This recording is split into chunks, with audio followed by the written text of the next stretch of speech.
Hello everyone. आज मैं बात करना चाहूँगा building apps for next billion users के टॉपिक पे। आ, थोड़ा सा मैं अपना इंट्रोडक्शन दे देता हूँ। मेरा नाम शजील अफजल है और मैं पिछले 6 सालों से मोबाइल ऐप्स डेवलपमेंट में काम कर रहा हूँ और गूगल सर्टिफाइड एंड्रॉयड डेवलपर हूँ। इसके अलावा मैं फाउंडर हूँ स्मैथो डेव का, जहाँ पे हम as a team services provide करते हैं मोबाइल ऐप्स डेवलपमेंट में और वेबसाइट डेवलपमेंट में एज ए टीम, और इसके अलावा हम प्रोडक्ट्स पे भी काम करते हैं। आ, सबसे पहले तो ये इम्पोर्टेंट क्यों है टॉपिक हमारे लिए कि building apps for next billion users. Huge market, number of users जो अगर आप देखें स्टैट्स को, तो हमारे पास मोबाइल के बहुत तेज़ी से बढ़ रहे हैं। एक यूज़र्स की अमाउंट जो है स्मार्टफोन के ऊपर जो है वो ज़्यादा आ रही है इंटरनेट यूज़ करने वालों की। और जो मोस्टली यूज़र्स आ रहे हैं वो डेवलपिंग कंट्री से आ रहे हैं रेदर देन डेवलप कंट्री से, क्योंकि डेवलप कंट्रीज़ में ऑलरेडी लोगों ने हर किसी के पास स्मार्टफोन है, मेजॉरिटी में उनके पास है। मगर डेवलपिंग कंट्रीज़ में हमारे पास अभी लोग परचेज़ कर रहे हैं, लोगों के पास अवेयरनेस आ रही है, जिसमें हमारे पास पाकिस्तान भी शामिल है, इंडिया शामिल है, बांग्लादेश, इस तरह की कंट्रीज़ में अभी बूम आ रहा है। इसके अलावा हमारे पास जो चीज़ नोट करने वाली है, इंटरनेट बहुत स्लो है इन कंट्रीज़ में। हमारी जो डेवलपिंग कंट्रीज़ हैं इनमें इंटरनेट बहुत स्लो है और प्रीपेड यूज़र्स जो हैं वो 95% से भी ज़्यादा हैं। प्रीपेड यूज़र्स वो वाले हैं जो, फॉर एग्जांपल हमारे पास सिम है, हम पहले कार्ड वगैरह लोड करवाते हैं, बैलेंस लोड करवाते हैं और फिर अपनी जो इंटरनेट की सर्विसेज हैं वो यूज़ करते हैं इन कंट्रीज़ में। तो ये नंबर बहुत बड़ा है जो कि 95% से भी ज़्यादा है डेवलपिंग कंट्रीज़ में। मोबाइल फ़र्स्ट यूज़र्स, जितने भी यूज़र अगर डेवलपिंग कंट्रीज़ में आ रहे हैं नए, वो मोबाइल फ़र्स्ट हैं। उनका जो फ़र्स्ट एक्सपीरियंस होता है इंटरनेट के साथ वो यूजुअली आजकल मोबाइल फ़ोन्स के थ्रू हो रहा है, स्मार्टफोन्स के थ्रू हो रहा है। और ज़ाहिर है क्योंकि वो मोबाइल के थ्रू आ रहे हैं तो उनका जो एक्सपेक्टेशंस हैं, जो उनकी जो एक्सपीरियंस है वो डिफरेंट है, जो रेदर देन जो डेस्कटॉप पे यूज़र आते थे, वेब के थ्रू आ रहे थे, लैपटॉप के थ्रू आ रहे थे, डेस्कटॉप के थ्रू आ रहे थे। अब ये स्मार्टफोन के थ्रू आ रहे हैं तो इनका थोड़ी सी एक्सपेक्टेशन जो हैं और जो एक्सपीरियंस है वो थोड़ा सा डिफरेंट है उन यूज़र्स की बेस पे। तो results, the users are not expecting a trimmed down version of the apps. So let's say आपका एक फ्रेंड है और उसने देखा कि आप फेसबुक यूज़ करते हैं मोबाइल के ऊपर, तो उसने भी देखा कि एक फ़ेसबुक एक अच्छी चीज़ है जिस जो आपके दोस्तों के साथ आपको कनेक्ट करवा रही है। तो उसने भी आपको देख के एक ऐप ये स्मार्टफ़ोन परचेज़ कर लिया, ठीक है। तो लेट्स से आपके पास मे बी $800 का स्मार्टफ़ोन है, मगर उसने जो है $100 का स्मार्टफ़ोन परचेज़ किया है। तो ये एक्सपेक्ट नहीं कर रहा होगा कि उसके पास जो फ़ेसबुक ओपन होगी ऐप के अंदर वो एक डिफरेंट किस्म की होगी और आपके पास जो है वो डिफरेंट किस्म की होगी। वो सेम फीचर चाहेगा जो आपके पास उसने देखे हैं, वो सेम जो एक्सपीरियंस चाहेगा जो उसने आपके पास फ़ील किया है। तो ये इसकी उसकी एक्सपेक्टेशन होगी, ठीक है। मगर अगेन उनके पास लो स्टोरेज डिवाइस होगी, लो रैम डिवाइस है, क्योंकि उसमें देखें प्राइस में भी फ़र्क है। तो ये हमारे पास रिज़ल्ट्स आ रहे हैं कुछ। As a developer, as a mobile app developer, आपका ये रोल होना चाहिए कि इनके लिए जो ऐप्स बनाएं आप, वो इस तरह से हैंडल करें कि वो उनको फ़ील ही ना हो कि ये जो ऐप रन हो रही है ये क्या $800 वाले फ़ोन पे हो रही है या ये $100 वाले फ़ोन पे हो रही है। तो ये एज ए डेवलपर आपकी रिस्पॉन्सिबिलिटी है इसको मेक श्योर करना। हमें कुछ आइडियाज़ को ब्रेनस्टॉर्म करने की ज़रूरत है इन रिज़ल्ट्स को देखते हुए, जिन इन पैरामीटर्स को देखते हुए। जब हम ऐप्स बना रहे होते हैं या हम एक्सपीरियंस डिज़ाइन कर रहे होते हैं, तो उसके लिए हमें कुछ पॉइंट्स जहन में रखने की ज़रूरत है जिनको देख के हम एक अच्छा एक्सपीरियंस बना सकते हैं जो कि टारगेटेड होगा जो नए हमारे पास बिलियन यूज़र्स आ रहे हैं उनकी तरफ। तो सबसे पहले तो हमें जो चीज़ याद रखने वाली है, जो हम माइंड में रखने वाली है, phones have limited battery times. So I hope कि आप कहीं पे भी ट्रैवल करते हैं या इवेंट में जाते हैं तो आपके पास पावर बैंक ज़रूर होता है, क्योंकि आपको पता है कि कभी भी आपका फ़ोन जो है वो उसकी बैटरी कब कहीं पे भी जवाब दे जा सकती है। और आप पावर बैंक को यूज़ करते हैं उनको चार्ज करने के लिए। क्यों?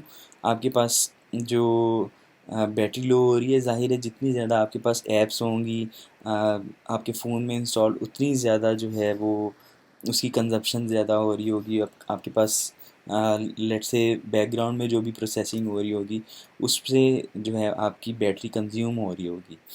तो बैटरी यूसेज जो है एक बहुत बड़ा इफ़ेक्ट है। अगर आपने एक नेक्स्ट बिलियन यूज़र्स के लिए ऐप बनानी है तो बैटरी को ऑप्टिमाइज़ रखना है आपने, क्योंकि एक लोअर एंड फ़ोन जो होगा वो अगर आप उस पर एक विदाउट चेकिंग कि ये फ़ोन किस किस्म का है, विदाउट चेकिंग इट्स स्पेसिफिकेशन, आप अगर सेम कैलकुलेशन कर रहे हैं जो आप $800 वाले फ़ोन पे कर रहे हैं, तो ज़ाहिर है वो जल्दी कंजप्शन होगी उसकी बैटरी की। और इसके अलावा जो हमारे पास चीज़ है ये है कि सेटिंग्स में अगर यूज़र जाए तो वो ये चेक भी कर सकता है कि कौन कौन सी ऐप्स जो हैं वो ज़्यादा बैटरी कंज्यूम कर रही हैं। तो जो ऐप्स ज़्यादा बैटरी कंज्यूम कर रही होंगी यूज़र उनको डिलीट भी कर सकता है। तो ये भी हमारे पास एक कह लें कि एक वेल टारगेटेड सॉल्यूशन नहीं होगा कि अगर आप उसको अच्छी तरह से मेंटेन नहीं करेंगे। वो हम नेक्स्ट स्टेप्स देखते हैं कि हमारे पास किस तरह से उसको इस चीज़ को मेक श्योर कर सकते हैं कि बैटरी कंजम्पशन जो है वो कंट्रोल रहे या मिनिमम रहे। तो इंटरनेट जो है हमारे पास, जैसे मैंने पहले बताया कि इंटरनेट एक्सपेंसिव भी है और स्लो भी है। तो इसके लिए भी हम देखते हैं कि इसको किस तरह से टैकल करना है। 95% यूज़र जो हैं वो प्रीपेड यूज़र्स हैं। पहले वो पे करते हैं और फिर आपकी जो सर्विस है या प्रोडक्ट है वो यूज़ करते हैं। तो इस चीज़ का भी हमें ख़्याल रखना है कि प्रीपेड यूज़र्स हैं, जैसे ही उनका डाटा पैकेज ख़त्म होगा हमारा सिस्टम भी या हमारी सर्विस भी यूज़ होना ख़त्म हो जाएगी। तो पोस्ट पेड यूज़र्स को तो ज़ाहिर है वो जितनी मर्ज़ी यूज़ कर लें, उनको एट दी एंड बिल आ जाना होता है। मगर प्रीपेड यूज़र्स जो होते हैं वो पहले पे करेंगे, फिर लेट्स से पैकेज परचेज़ करेंगे 2 GB 3 GB 5 GB का, और जैसे ही उनका पैकेज ख़त्म होगा आप एक यूज़र जो है आपका वो नॉन एक्टिव हो जाएगा। और ज़ाहिर है वो एक वेल टारगेटेड आपका सोल्यूशन नहीं है। ठीक है। Cost of app from users point of view, आपके ख्याल से अगर आप एक ऐप की कॉस्ट निकालें तो क्या होगी यूज़र्स पॉइंट ऑफ व्यू, जो ऐसे यूज़र्स जो डाउनलोड करते हैं एक्चुअली ऐप को। तो one time purchase app cost is equal, जो आपके माइंड में ये आ रहा होगा कि अगर आप ऐप डाउनलोड करते हैं तो एक टाइम की आपके पास कॉस्ट होती है, या इन ऐप पेमेंट्स होती हैं जो रिपीटेडली आप कर सकते हैं, या सब्सक्रिप्शन होती हैं जो एक टाइम के बाद आपको कंटिन्यूसली चार्ज होती रहती हैं। तो ये आप समझते हैं कि जो यूज़र इंस्टॉल करते हैं, जो ऐप यूज़र्स होते हैं, उनको ये कॉस्ट आ रही होती है। ठीक है, मगर ऐसा नहीं है। व्हाट अबाउट डाउनलोड कॉस्ट, जब वो डाउनलोड करते हैं तो उनको एक कॉस्ट आती है। लेट से उन्होंने एक पैकेज ख़रीदा है जो कि 500 MBs का है। अगर आपकी ऐप जो है वो 250 MB की है तो उनको half of the price of the package जो है आपको पे करना पड़ रहा है। उनको पे करना पड़ रहा है जस्ट आपकी ऐप को डाउनलोड करके ट्राई करने के लिए। ठीक है, ऐप यूजेज कॉस्ट भी है। ज़ाहिर है जब आपकी ऐप यूज़ होगी तो उसमें इमेजेस यूज़ होंगी, उसमें कुछ इंटरनेट की क्यूरीज होंगी, और वो भी एक कॉस्ट है। उनका उनका डाटा पैकेज जो है वो कंज्यूम हो रहा होगा, और तो उसमें भी उनको कॉस्ट पड़ रही होती है continuously. App downloading the data from the internet, same वही जो आपके पास जो आपको मैंने बताया। फिर उसके बाद making your app small and bandwidth very important. Let's say अगर, जैसे मैंने आपको पहले बताया कि अगर उसने 500 MB का पैकेज ख़रीदा है और वो 250 GB 250 MB जस्ट आपकी ऐप ही ले गई है डाउनलोड करवाने में, तो ये उसके लिए बहुत बड़ा नुकसान होगा। पहले वो डाउनलोड करने से पहले भी ये चेक करेगा साइज़ कि इसके ऐप का डाउनलोड साइज़ कितना है।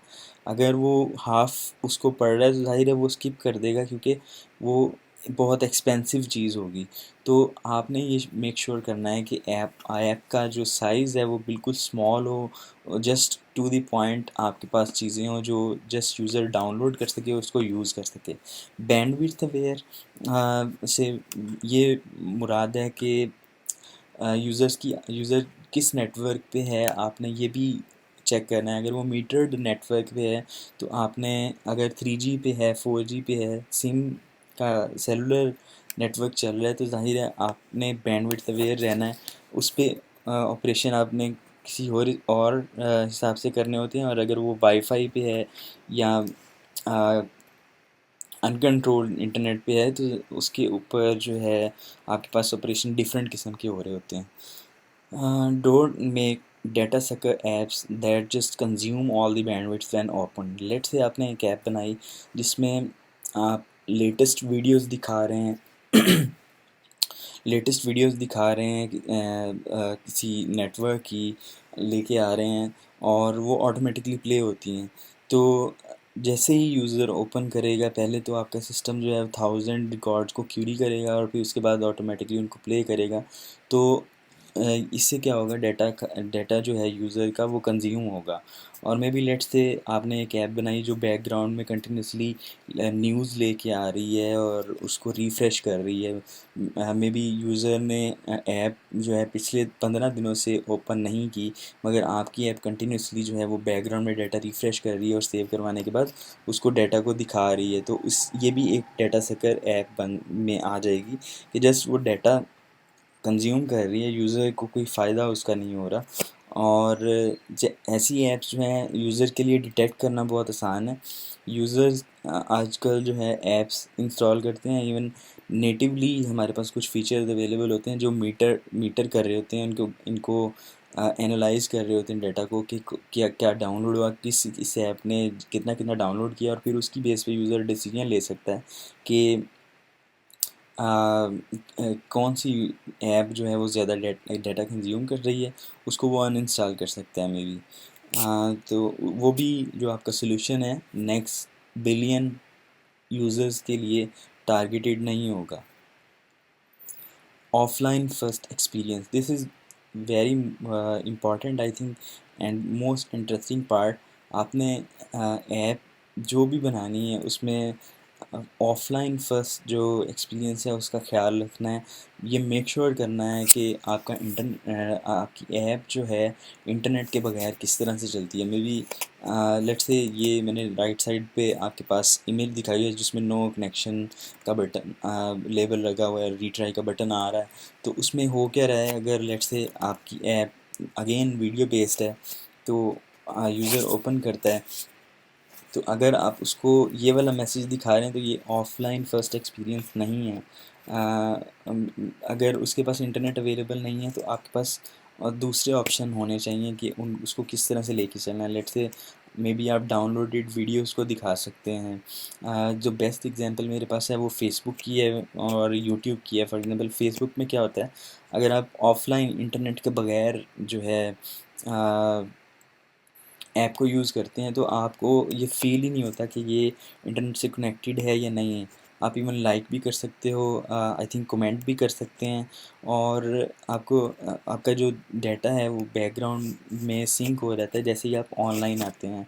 और इसी तरह से यूट्यूब की एग्जांपल है। यूट्यूब अगर आप ऑफलाइन में ओपन करते हैं, इंटरनेट के बगैर ओपन करते हैं, तो आपके पास वो डायरेक्टली मैसेज आता है कि आप इंटरनेट से कनेक्टेड नहीं है, do you want to go into the offline mode and try already downloaded videos. So इसकी वजह ये है कि डेवलपिंग कंट्रीज़ में हमारे पास हर वक्त हर जगह पे इंटरनेट अवेलेबल नहीं होता। तो कई बार यूज़र्स इस एरिया ऐसे एरियाज़ में भी होते हैं जहाँ पे इंटरनेट कनेक्टिविटी नहीं है, तो वहाँ पे ऑफलाइन एक्सपीरियंस जो है वो ज़्यादा यूज़ होंगे। The internet connection in the developing countries is flaky, so you should handle these cases। Internet connection जो हैं हमारे पास डेवलपिंग कंट्रीज़ में, आपको पता है कि although it is improving at a very quick speed, but I think still it is improving and it will take time. सो अगर आपके पास इस तरह की सिचुएशन है तो आपने इन केसेस को बड़े केयरफुली हैंडल करना है मेरे ख्याल से। हमारे पास जो केसेस हैं, लेट्स से अगर आपके पास इंटरनेट कनेक्शन स्लो है तो आपके पास अगर इमेज दिखानी है तो आप उसका लो रेजोल्यूशन वर्जन दिखा सकते हैं। अगर आपके पास इंटरनेट कनेक्शन अच्छा है और तो मे बी आप उस वक़्त जो है हाई रेजोल्यूशन इमेज दिखा सकते हैं। स्टोरेज डिवाइसेस जो है हमारे पास मोबाइल फ़ोन्स में बड़ी लिमिटेड है। हमारे पास ऑप्शन बड़े हमने केयरफुली चूज़ करने होते हैं कि कौन कौन सा डाटा हमने ऑफ़लाइन में स्टोर करवाना है, और फिर उसके अलावा हमारे पास और भी ऐप्स इंस्टॉल होती हैं जिनका डाटा सेव हो रहा होता है। तो इस चीज़ का बहुत केयरफुली मेरे ख्याल से ख़्याल रखने की ज़रूरत है। स्टोरेज आप मेजर भी कर सकते हैं कि कितनी आपके पास अवेलेबल है, मे बी उससे आप हाफ़ को, अगर आपने आपकी ऐप जो है वो डाउनलोडिंग बेस पे है, कोई डाटा डाउनलोड कर रही है तो उसका हाफ़ आप कंज्यूम कर लें, हाफ़ आप में भी छोड़ दें। लिमिट लगा लें कि हाफ़ से ज़्यादा हो तो ऐप जो स्टोरेज वाला ऑपरेशन है वो स्किप कर दे या यूज़र को वार्निंग दे दे। इस तरह से इसको मैनेज किया जा सकता है। बस max size of cash should be implemented, कि आपके पास एक लिमिट होनी चाहिए कि इतना अगर आपके पास कैश हो जाता है तो आपने इसको क्लियर करना है। ठीक है, फॉर एग्जांपल आपके पास अगर इमेज लोडिंग के लिए आप ग्लाइड यूज़ कर रहे हैं तो ग्लाइड में आपके पास मैक्सिमम कैश डिफ़ाइन करने का एक मेथड होता है कि इससे ज़्यादा इससे ज़्यादा कैश हमने स्टोर नहीं करना। तो ग्लाइड ऑटोमेटिकली इसको मैनेज कर रही होती है। इवन फायरबेस में अगर हम देखें तो फायरबेस रियल टाइम डेटाबेस में डाटा जो है वो ऑटोमेटिकली कैश हो रहा होता है, और जो मैक्सिमम लिमिट हमारे पास है फायरबेस रियल टाइम डेटाबेस में वो 100 MB की है, और फायर स्टोर में, क्लाउड फायर स्टोर में इन्होंने थोड़ा सा इम्प्रूव किया, और वो जो ऑफलाइन कैशिंग है डाटा की वो ऑटोमेटिकली मैनेज हो रही होती है। तो इस तरह से आपके पास ये चीज़ें डिफाइंड होनी चाहिए कि इसके बाद जो अगर सॉरी जो कैश है वो इतना होना चाहिए। आपके पास एक इंटेंट भी अवेलेबल है जो कि फायर होता है। इस पे आप ब्रॉडकास्ट रिसीवर लगा सकते हैं कि एक्शन डिवाइस स्टोरेज लो, जैसे ही ये कॉल होगा आपके पास एक आपको पता चल जाएगा कि अब डिवाइस की जो मेमोरी है इंटरनल डिस्क स्टोरेज जो है, डाटा स्टोरेज जो है वो लो है। तो आप इसको कॉल जब जैसे ही ये ट्रिगर हो आप क्लीन अप कर सकते हैं अपने कैश साइज, ताकि एटलीस्ट आपकी ऐप जो है वो उस यूज़र की नज़र में ना आए जो ज़्यादा से ज़्यादा डाटा कंज्यूम कर रही है, और वो अनइंस्टॉल भी कर सकता है। अडाप्टिव बिहेवियर, आई थिंक इससे ये मतलब है कि आपकी ऐप जो है अडेप्टिव होनी चाहिए, based on the specification of the app, based on the internet type. For example internet, again example वही आ जाती है कि एक डिवाइस आपके पास जो है, फ़ोन जो है वो $800 का है, एक यूज़र के पास जो है वो $200 का है, एक यूज़र के पास $80 का है। तो आपकी ऐप को इस बिहेवियर को अडॉप्ट करना है, अडेप्टिव होना है। इसकी एग्जांपल इस तरह से हो सकती है, लेट्स से आपके आपके पास एक सोशल नेटवर्किंग ऐप है जो कि फ़ीड में आप लेट्स से फ़ीड आप इम्प्लीमेंट कर रहे हैं।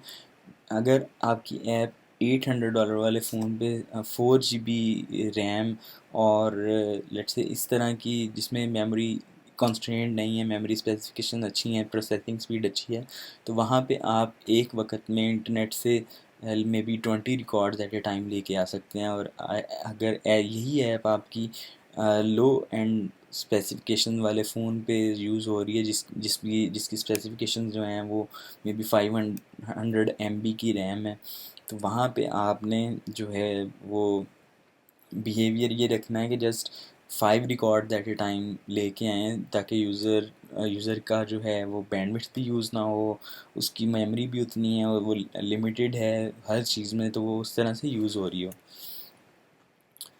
तो एक फेसबुक ने बड़ी अच्छी लाइब्रेरी इंट्रोड्यूस करवाई हुई है जिसका नाम है डिवाइस ईयर क्लास।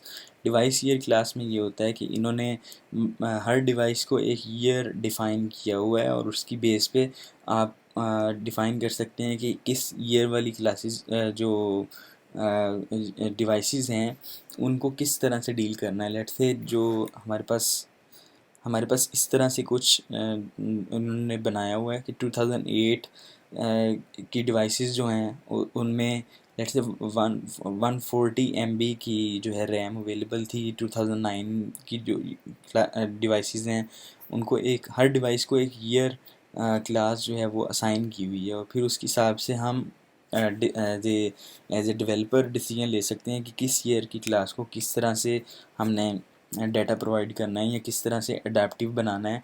2014 वाली जो डिवाइसेस हैं ज़ाहिर है उनमें 3 GB रैम है और 2008 वाली जो हमारे पास डिवाइसेस हैं उनमें 140 MB की रैम है। तो दोनों में फ़र्क है, दोनों में हमने अडेप्टिव बिहेवियर रख के अपने अपने ऑपरेशंस को परफॉर्म करवाना है, जो में भी आपके यूज़ केस पे डिपेंड कर सकता है वो आप क्या करवा रहे हैं।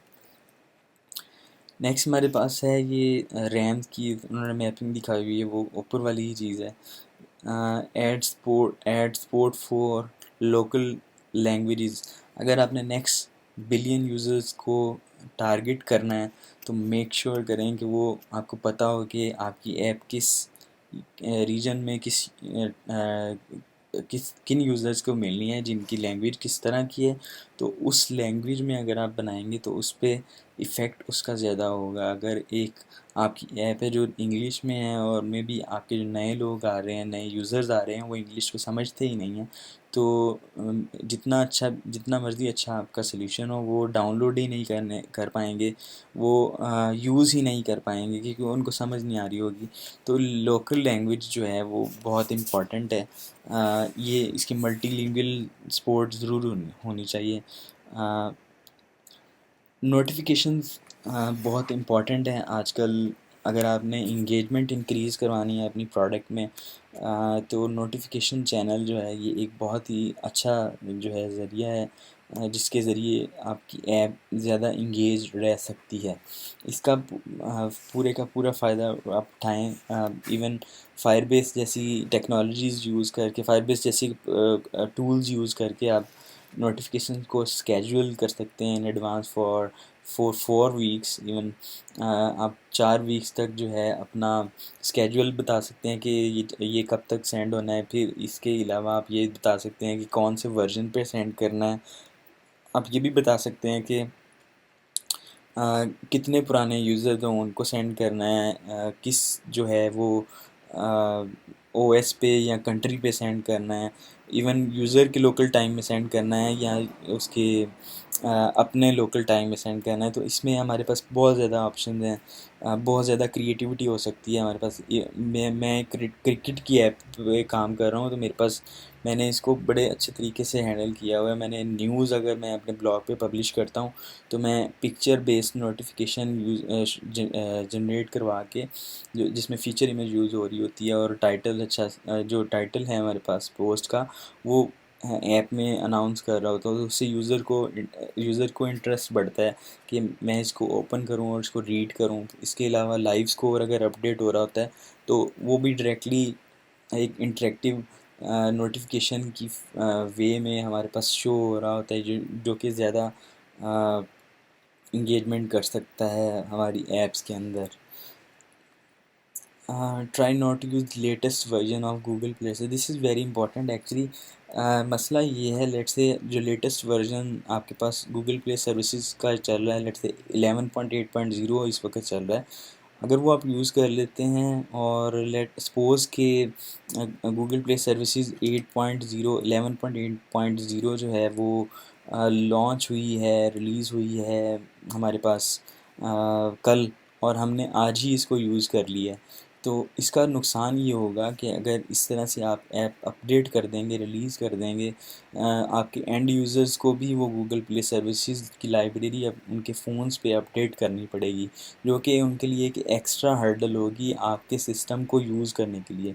आई think it should be avoided to use latest version of Google Play services.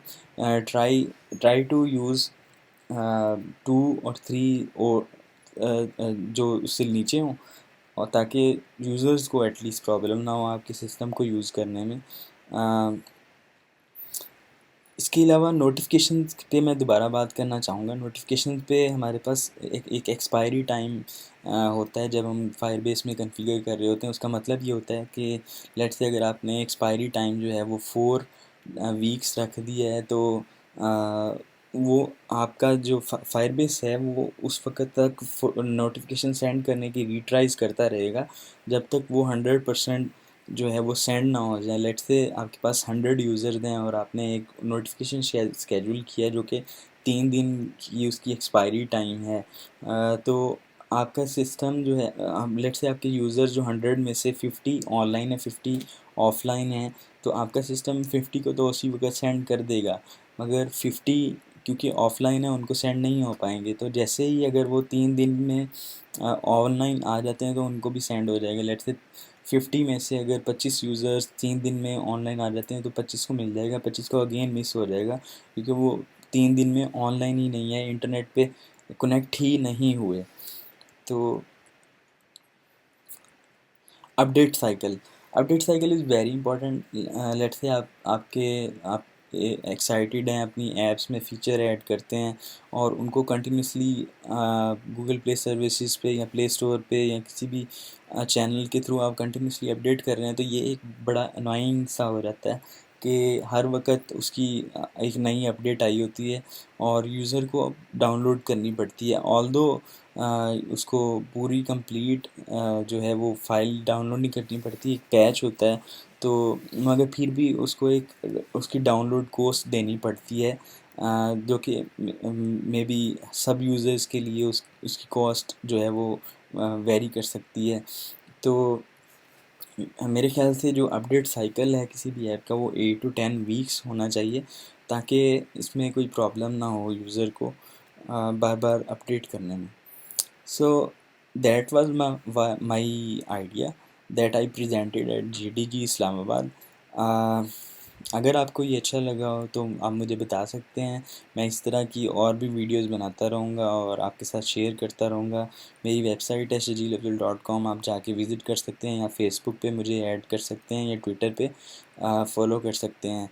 अगर आपको ये वीडियो अच्छी लगी हो तो दूसरों के साथ शेयर करें और मुझे इसका ज़रूर बताएं कमेंट्स में कि ये मैंने किस तरह की है। मेरी पहली वीडियो है और होपफुली मैं और भी बनाता रहूँगा अगर मुझे अच्छा रिस्पांस मिलेगा कम्युनिटी की तरफ से, आपकी तरफ से। Thank you so much.